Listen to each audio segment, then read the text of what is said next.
Shalom Bapak Ibu Saudara terkasih dalam Tuhan.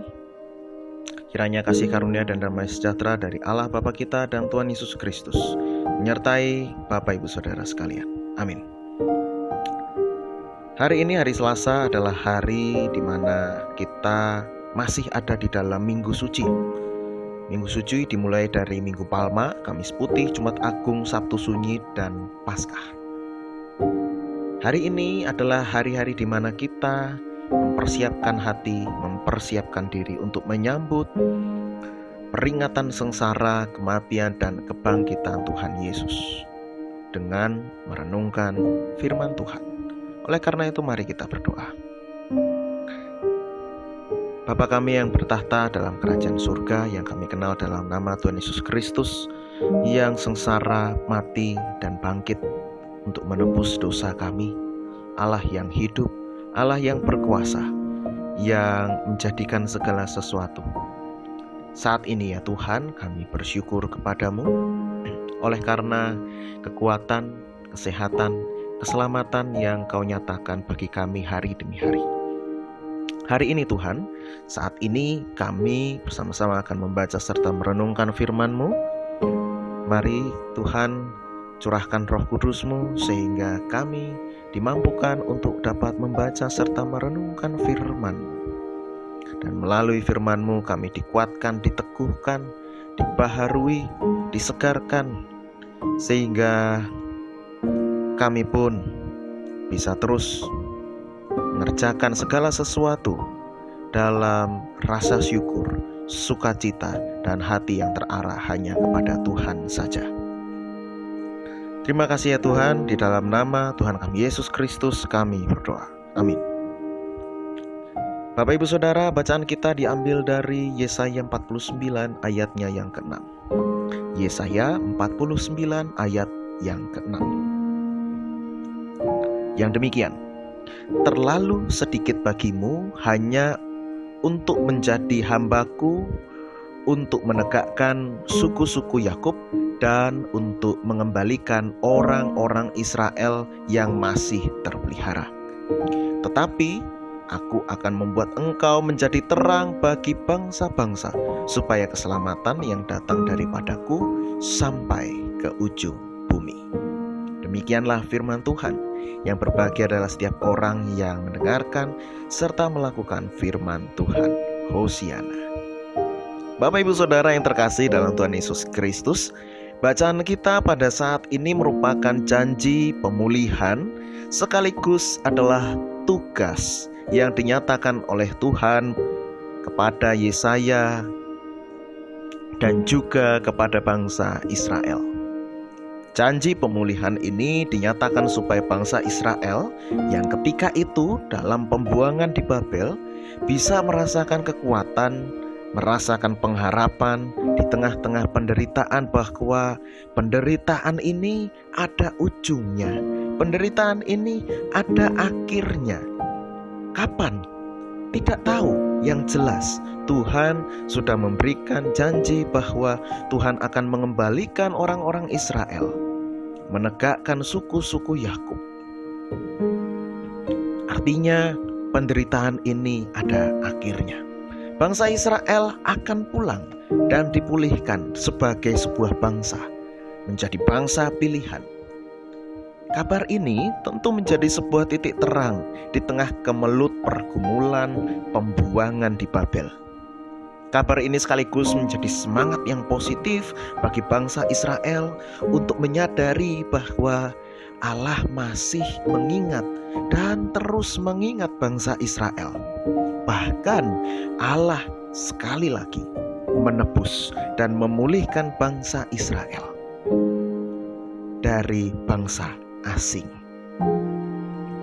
Lalu pertanyaannya, siapa yang bertugas untuk menyatakan firman Tuhan dan kabar baik itu? Siapa yang bertugas memimpin, mendampingi bangsa Israel dalam kepulangannya? Dan siapa yang bertugas membuat bangsa Israel dipersiapkan menjadi terang bagi bangsa-bangsa? Dia adalah Yesaya. Tugas Yesaya tidak hanya memimpin dan memulangkan bangsa Israel, tetapi juga mempersiapkan bangsa Israel menjadi terang bagi bangsa-bangsa, supaya dunia diselamatkan. Yesaya pun juga termasuk di dalamnya. Yesaya sebagai bangsa Israel juga perlu menjadi terang. Apa artinya semuanya ini? Yang pertama, Bapak Ibu Saudara, jelas bahwa Yesaya mengemban banyak tugas. Itu yang pertama. Yang kedua, sebagai hamba Tuhan, Yesaya dilibatkan oleh Tuhan, bahkan menjadi pemimpin untuk menjadikan Israel terang bagi bangsa-bangsa. Sebagai hamba Tuhan, Bapak Ibu Saudara, Yesaya tidak pasif tetapi aktif mengambil bagian dalam karya keselamatan yang Allah rancang dan kerjakan. Ia tidak hanya menjadi pemimpin untuk memulangkan bangsa Israel.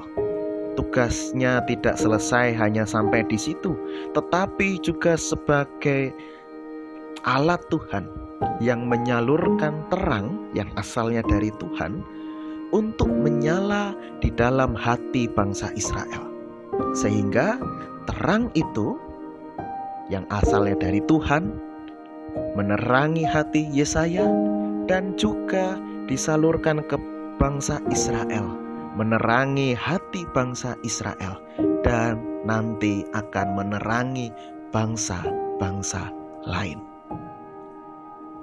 Dengan adanya terang, segala kegelapan akan sirna.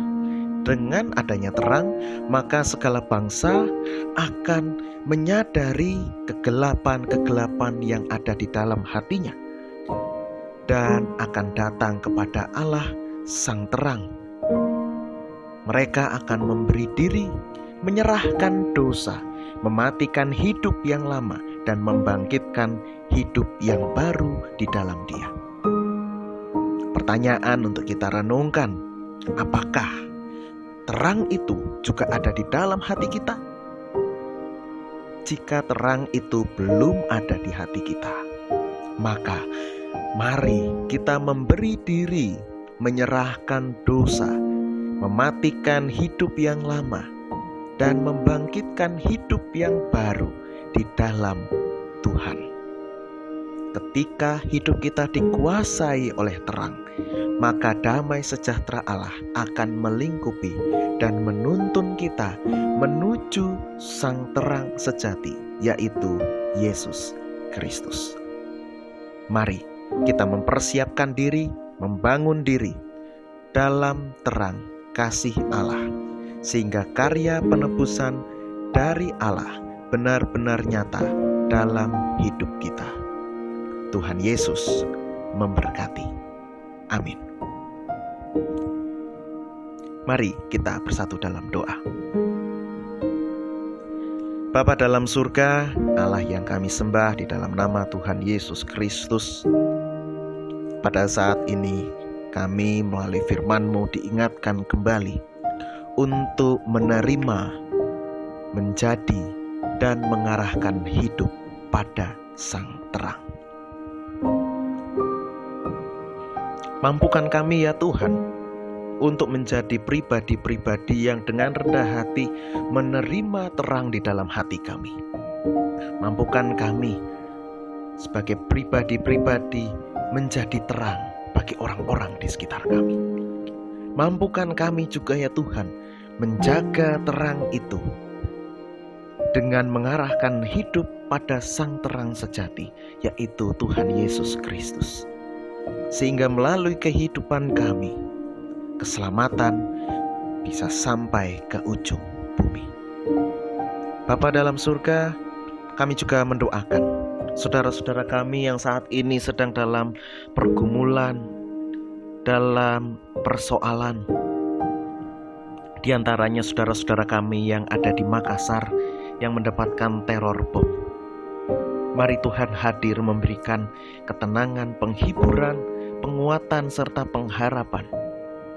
serta kiranya Tuhan juga menganugerahkan hati yang penuh dengan pengampunan, sehingga kami pun dapat menerima, berdamai dengan keadaan persoalan yang saat ini sedang dialami. Kami juga mendoakan ya Tuhan untuk saudara-saudara kami yang saat ini ada di Indramayu, mengalami peristiwa kebakaran yang hebat. Mari Tuhan, Kau juga hadir di sana, memberikan ketenangan, memberikan penghiburan, memulihkan mereka dari rasa trauma yang mereka rasakan, sehingga mereka dapat kembali pulih seperti sedia kala, melakukan segala aktivitas seperti sedia kala, dan melalui kehidupan mereka nama Tuhan dipuji, dipermuliakan. Kami pun juga menyerahkan hidup kami ya Tuhan, dengan berbagai persoalan yang saat ini sedang kami alami. Kami percaya Tuhan pun juga hadir, memampukan kami mengerjakan, menghadapi segala persoalan itu bersama dengan Engkau.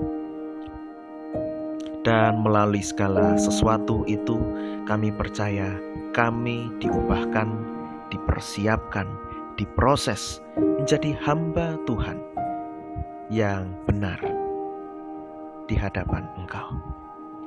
Terima kasih ya Tuhan, di dalam nama Tuhan kami Yesus Kristus kami berdoa. Amin.